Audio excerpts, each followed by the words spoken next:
Okay. So we've got we got the stream going. This is YouTube streaming. This is a new thing I've been trying out. So bear with me while I get started. This is all live. Let's see, two screens mode because I want to show you.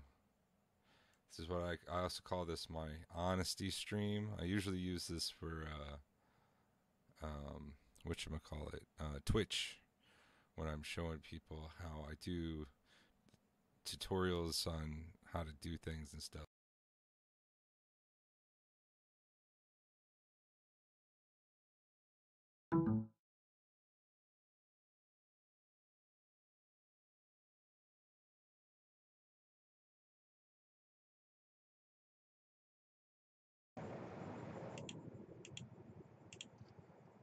All right, my microphone sometimes does not do good.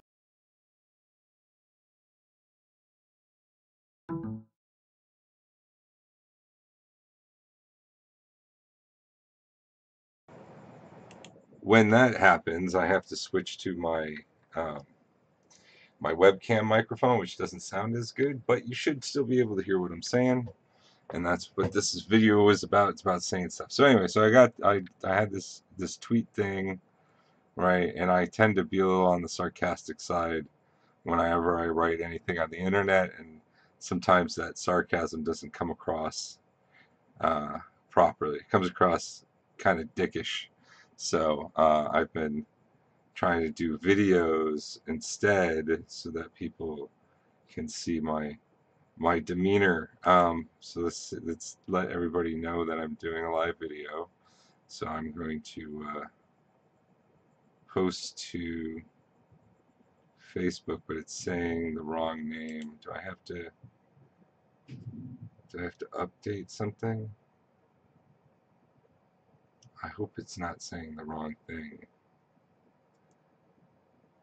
Let me click on advanced settings. No, my characters won't listen to me. So yeah, I don't know why it's trying to share it as trending reacts. So is the picture. So I'm gonna put not trending reacts. Not trending. I can type not trending reacts. Authortube. It's one word. Stuff. Post to Facebook. All right, and now I'll put it onto Tweet2, and then I'll copy the link. All right, at least Rebecca thought and took it properly that I was joking around. But let me here. All right, let me get into this better. That's good. Rebecca, she's a good person. All right, so live. All right, because I was just responding to her tweet, which is also obviously a joke as well. Um, I don't. Maybe it's because I don't use enough emoji cons. All right, so it's up there. Martin Truther responded. So anyway, so this is a thing that happens on with writers, right? It's like half joke and half the people are like serious, and some people are seriously joking. But anyway, let's go to the right screen. Here we go. Look at me. I'm in a crystal ball. I really love this filter. It's so simple. But anyway, hopefully, let's see. Yeah, you should be able to read this if you've got a good resolution monitor. Let's see what Rebecca wrote. So Rebecca wrote normal, which means normal person. How's the writing going? Writer, The character won't follow the outlines, and I can't make words, and the plot's just kind of flapping around loose, and I don't know what to do. Wah. I guess that's what that means. Normal. Then why the Earth? You're right. Because I like it so much. Swoon. Um, yes, I read Emojicon. If you ever need a Emojicon to English translator, but I can only read it. I can't write it because apparently it comes out all eggplants. So anyway, but this is the first line here. The characters won't follow the outline. So this is a thing. This I don't know if I know she's joking, but I don't know if she's mocking herself or she's mocking somebody else. But there's a lot of writers who are like, my characters, they don't listen to me, right? Um, yeah. So I did a retweet and I added, I never understood writers who say their characters won't follow the plot. Like, they're imaginary, right? They don't actually have free will. If they won't do what you say, it's time to get an MRI of your brain. As in, there's something wrong with you because they're not real. And I understand the concept. So Martin, he replied, it's normal when you get deeper into your characters to find that certain actions and choices that may have been in the outline for them just don't feel right for them now that uh, what makes them tick better. Okay. And then I said, I get that. I don't get why people get so distressed by it. You just change the plot or change the characters. It's complicated. I'll make a video explaining it, which brings us up to where we are now, where I'm making the video explaining it. And hopefully this long intro has given a chance for anybody who wants to watch it to jump in. But I see that there's nobody watching. Perhaps they'll watch the rerun. I just live stream without warning now. I'm just a live streamer without a cause. So anyway, so let's talk about writing and outlining and characters because that's totally fun. So this is Wattpad, all right. I like Wattpad a lot. A lot different people have a lot of different opinions about it, but it makes writing fun and enjoyable for me.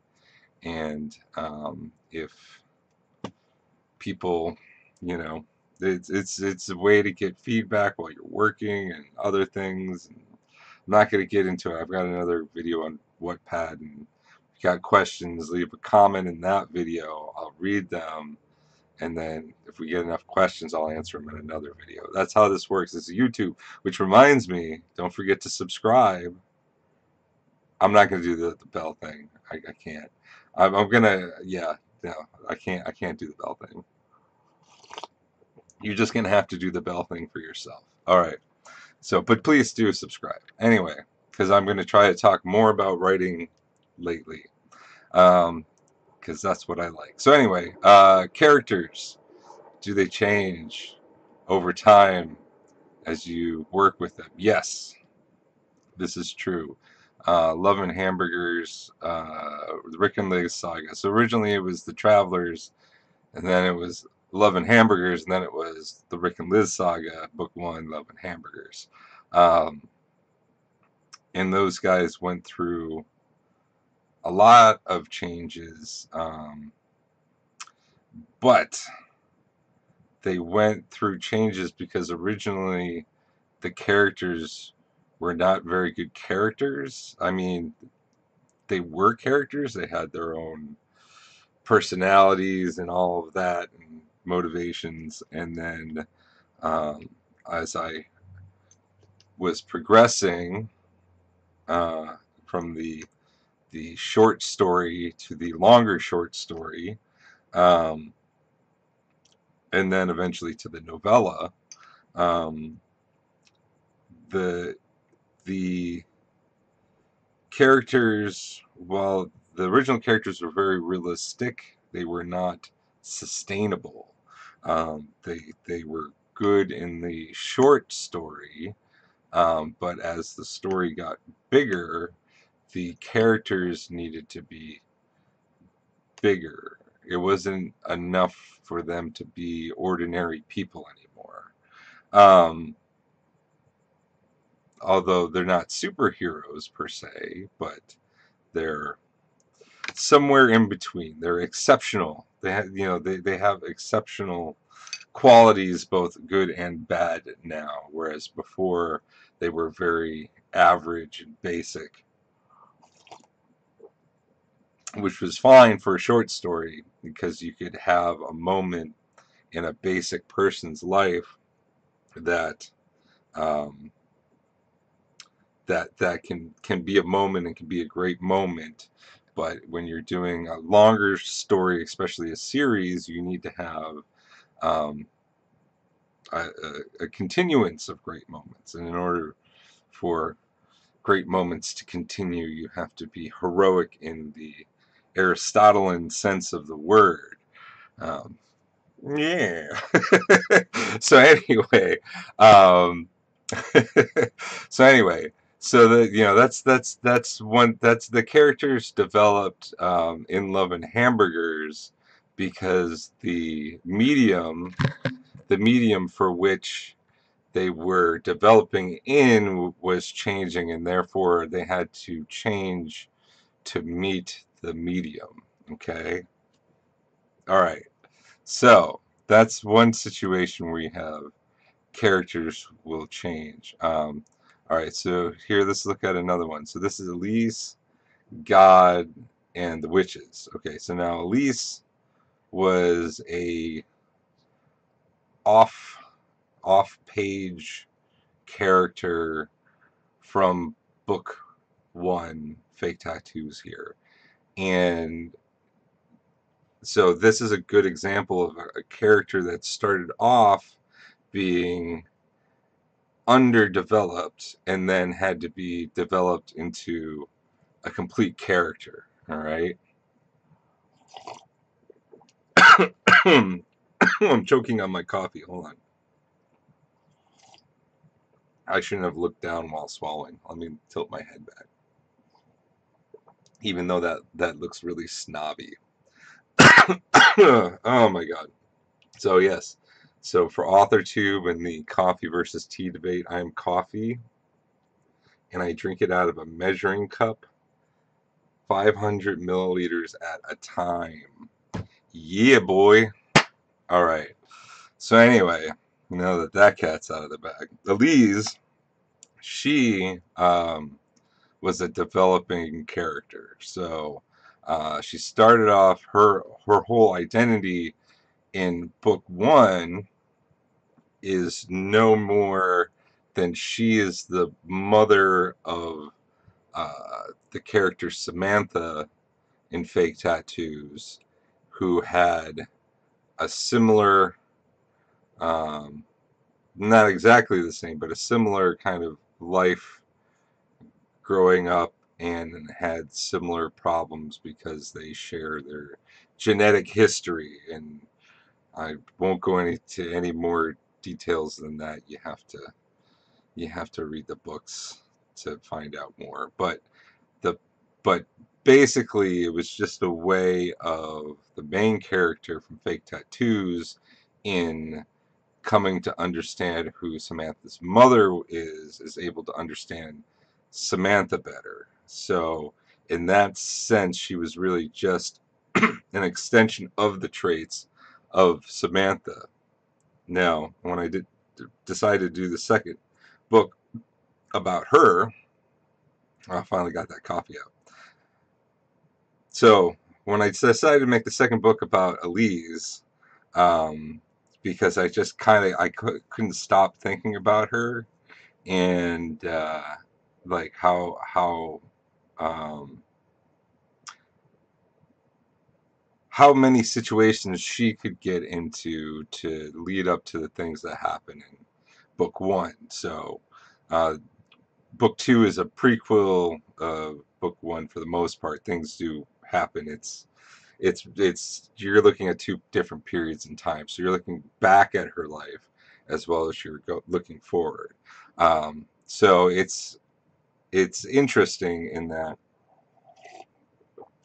this really is a character driven story. Fake Tattoos is too. The plots. Okay, so let me tell you something about plot. Okay, plot is good to have one, um, but while it happens to be what the audience, the readers, are consciously um, working against, it's the plot is the puzzle, right? The the plot is the puzzle. The characters are the key to the plot, but the door that the plot opens is not a door to the world or a door to more plot, as it would be. The plot is the door that opens up the treasure of the characters. All right, that's some fancy shit right there. But anyway, the point being that the okay, bear with me. This is all stream of consciousness stuff here. So, um, the plot, the characters should not be there to fulfill the plot. And this was a thought that I had back in college when I started studying writing. And I only started studying writing because I was working in computer science and I needed to know something about English and how the mind processes words and stuff. And I needed some extra credits to finish my degree. And so I started taking these writing classes, to look at the way we use language and stuff. I never meant to be a writer, but I got fascinated with how it works and the structures of it. So now I am. But so the plot, the characters should not fulfill the plot. When you have a story that fulfills the character's plot, and this is what I was getting back to when I was in college, I was getting pissed. I was getting pissed, right? Because I was I was reading these books, and all the time it was like, so and so was born and fated to save the universe. And I was just like, oh my God, choke me with a spoon. Like, how often does this happen? It's like, it's boring because it's like, oh yes, well, it's fated. So if it's fated, it doesn't matter what the characters do because fate will fulfill, and that it's what's going to happen at the end, and it doesn't matter what anybody does because it's all been predetermined, right? And that was lame. Um, and which is actually why, one of the favorite books that I read, was The Hunger Games, because in that one, it was the opposite, and that's what I like. I like those kind of stories where, um, you're the plot is meant to show the greatness of the characters. The plot is what the characters go against to unlock their true potential. It could be saving the galaxy from the Death Star, or it could be just driving across the country to get a cheeseburger, all right, as it is in Love and Hamburgers. It doesn't, the plot, good plots don't make good books, okay? Good characters make good books and make good stories. That's why a, a fan film that's made on $5,000 with amateur actors can be better than a unnamed studio is able to put out of their own franchise.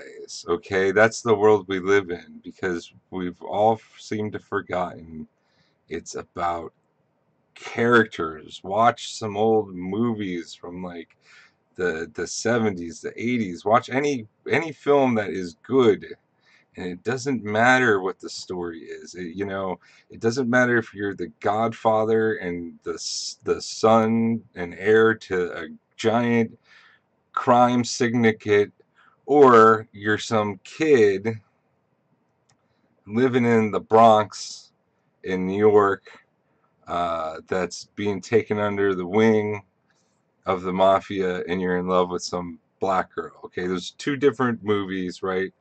Two completely different plots in the same world, both equally good. Of course, the other one's the Bronx Tale, um, and and have the same quality and the same engagement. It's not the plot that brings that. That's the characters that bring that to light. So really, your plot is unconsequential. When you have these fantasy series where you do have things that have to happen, like in Elise God and the Witches, I have things that have to happen, or else the book before it is wrong, right? So even though those things exist, it's a point A and it's a point B, and your characters can get there. I know this is kind of counterintuitive to what I said before, okay, but the way in which they it's it's not the destination, it's the journey. There you go. I didn't make that shit up. That's an old one. But yeah, so it's not the destination, it's the journey. And it's more about what the characters learn in getting there, right? But you don't want, okay, so you're the author, you're the god of your own world, right? And these are your characters, and they can't rebel against you because they only exist in your own mind. Okay, they can be whatever you want, and your plot can be whatever you want it to be. Ugh. All right. And it's not a big deal. This is the main point that I'm saying. It's you can change it as much or as little as you wish. Yes? No? I don't know. I'm just driving myself crazy at this point. It's been 23 minutes. This is a long time to babble on about a subject. Boy, oh boy. I'm starting to regret this. So anyway, all right. We're going to get to some sort of thought here. All right. I'm being a character now. If you ever study Commedia dell'arte, there's this character called El Doctore, the Doctor. And what he does is he's a set piece character in Commedia dell'arte, which is like old Italian soap opera comedy stuff, with the mask, the Harlequin masks and stuff like that. And what he does is he just takes any loose stream of conscious thought and starts connecting things together in order to sound smart, right? This is the El Doctore, and this is one of his gestures that he does. He rolls the information out of him like that, and we call that an anchor point. Oh my God, I know too much stuff. So anyway, so we're getting back to our anchor point here, characters. Okay, it's all right for you to play God, but don't tell your audience that. Don't tell your readers that. You're if you don't, by saying it's some sort of prophecy or predestined or any of that crap, um, what you do is, you take away the risk for the reader, for the audience, whatever. You take away the risk. They have to really, um, be able to believe that your characters won't succeed, right? That's one of the reasons why everybody loves Game of Thrones, because they just, oh, you thought that that person was gonna win. Nope, they're dead now. HBO figured that one out, but they didn't really do as well with the other one, Westworld, when they tried to do that kind of stuff, and they were constantly bringing people back to life. Just bringing people back to life is bad too, because then nobody cares if anybody dies anymore. It's like, oh, they're just being brought back to life. So where was I going with this? Oh, characters, right. So it's important that your audience believe that they can fail. They have to be human enough that they can be identified with. They have to have flaws, um, both in their ability and personality. Um, there's plenty of videos out there on being a Mary Sue, but you can check those out for yourself. Um, Somewhere I was going to go with this. It had something to do with fake tattoos. Okay, so fake tattoos. Yes, that's where it was, because we were talking about predestination, right? So predestination in your story is bad because you cheat the reader of having the fear of something terrible really happening. Um, so the way I handle this in the fake tattoos series, and this is why it's called fake tattoos. There's no fake tattoos in the story at all. Um, it's this right, because the tattoo is something that's considered real and permanent, and like a truth to your identity and all this. No, even if two people get the same tattoo, they're both slightly different because of their skin and how the tattoo artist was at the time that he did it. So it's this very real thing, right? And then to have a fake tattoo is to, of course, negate all of that to the extreme. With the extreme, if totally fake realism is total, you know, BS, I guess, right? So you've got that flip, right? And so in these stories, I I while there is the concept of order in the universe, in that you have, God and the devil and all this other stuff that we're all familiar with already. I'm not going to explain that to you. Um,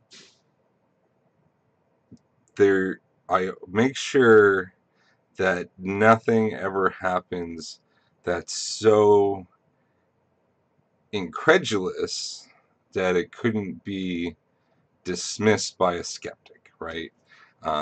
Because that's how it happens in real life. We don't, Jesus doesn't rise up into the sky and preach the word of the Lord, for everyone to see from 40 miles around. It doesn't happen, right?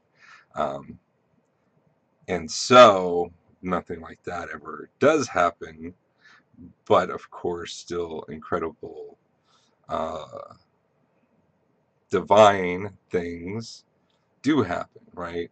And so, but the way that I manage to keep it all within the bounds of reality is to have um, those meat hooks of mental illness in all the characters, okay?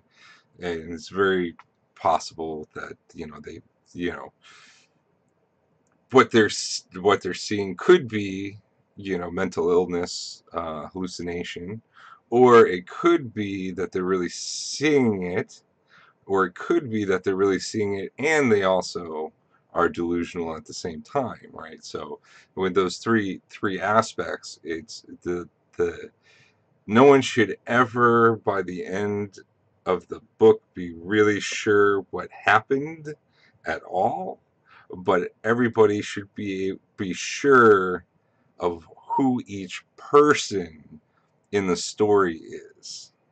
Yes. Okay, I got to something.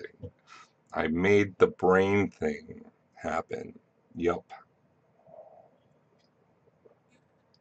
This is what it's like to be me all the time. Aren't you so glad you're not me? You're just staring at the screen, looking at words, trying to conceptualize these ideas. And I think I might have done that. I don't know. You tell me what you think.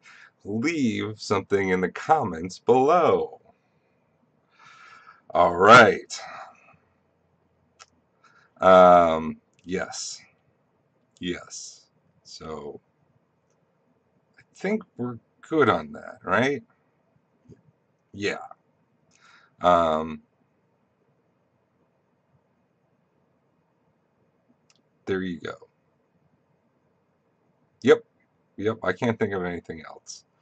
Um, nope. That's all I got. Science fiction, short stories. Check it out. I just put up a Halloween thing. A Halloween sci-fi story. That was fun. Shorts are good. Practice. Know your characters, right? That's the last thing I'll say. One last one. Know your characters. Know who they are, and then write the plot you need to in order for them to be able to shine. Yes. That's my biggest piece of advice. If you got nothing out of this video, please get that. That's kind of why my fake tattoos turned out the way it did, is because as I was writing it, I realized that, each character was truly great. Um, but the first book was for Michael Crawford, um, the main character of that book, to be able to shine. And so that's why I decided we needed to do these other books, for each of the characters that really need to be their little piece of the the the story needs to be told for each one of them. So it's going to be a lot of those books, and each one will have a different. Well, not everyone will have a different main character. We'll get some repeats, but yes, yes. So there you go. That's it. That's all I got to say. Check out my stories on Wattpad if you prefer paperback. Go to Amazon and follow me. Yeah, subscribe. It's subscribe on YouTube. Subscribe on YouTube. Follow me on Twitter. It's the King for Mayor, right? The King for Mayor. Oh, you can't see it because it's blocked. But yes, it's the King for Mayor. You know because you're watching this video, and it says it right down there. You don't need to look it up because it's right in front of you. So yes, that's it. That's it. That's the stream. I always feel weird. I don't know how to end these things. I'm like that. You invite me over to your house, and and then you say, "You want another drink?" I'll always say yes. And it's never gonna go. You know, you want to go home? All right, all right, all right. Anyway, so I'm gonna go home, and you go home if you're not already home. You can do whatever you want. I'm gonna go home.